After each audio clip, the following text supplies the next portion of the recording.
We are doing a topic called special multiplication. The conventional method, if I were to multiply this, it will take 2 multiplication steps and 1 addition, 3 lines. If I were to do a 3 digit, it would take 4 lines and a couple of minutes to do the sum. But I will show you how to do it in 1 line, how to save your time, paper, pen, effort, and just do it in seconds, and that too mentally. Just draw a line this way. I am finding both the starting digits are the same, 5, 5, 6, 6, 14, 14, 9, 9.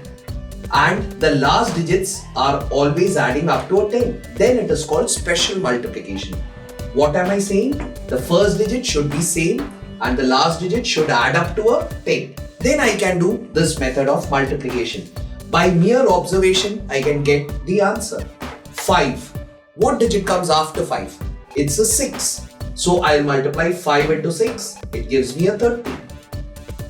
This is 7 3s are. Everyone knows the multiplication. 7 3s are gives me a 21.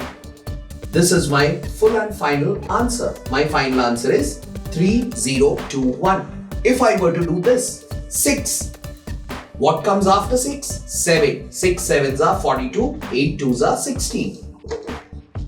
This is my answer. If I were to use a calculator, this would give me the same answer.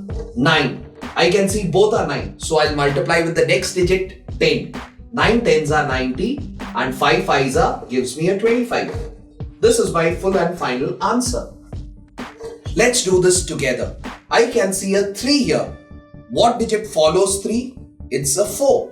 3 4s are 12 and 8 2s are gives me a 16. My answer is correct. If there was a decimal point, I could have done with the same method and I would have placed the decimal after 2 places. So I will read the answer as 12.16. 7 into the next number gives me 56. 5 into 5 is a 25. A sum shouldn't take more than few seconds. 90.16. If someone sees you, they should get astonished, amazed. How are you doing so fast? They should ask you, what's the trick behind it? And what would you tell? It's Vedic Maths. 30. I can see 30. What digit comes after 30? It's a 31. 31 3s are gives me a 93. Add a 0. 5 5s are 25. My complete answer is 93025. So let's have a quick recap. Special multiplication means the first digit should be same and the last digit should add up to a 10. Then I can do it. Need not worry, for other numbers, there are other tricks. A normal method will also be taught in Vedic Maths. This is special multiplication. Let's have a look. One more number. I'm multiplying 65 into 65. 6. What digit comes after 6? A 7. 6 7s are 42 and 5 5s are gives me a 25. So my full and final answer is 4225.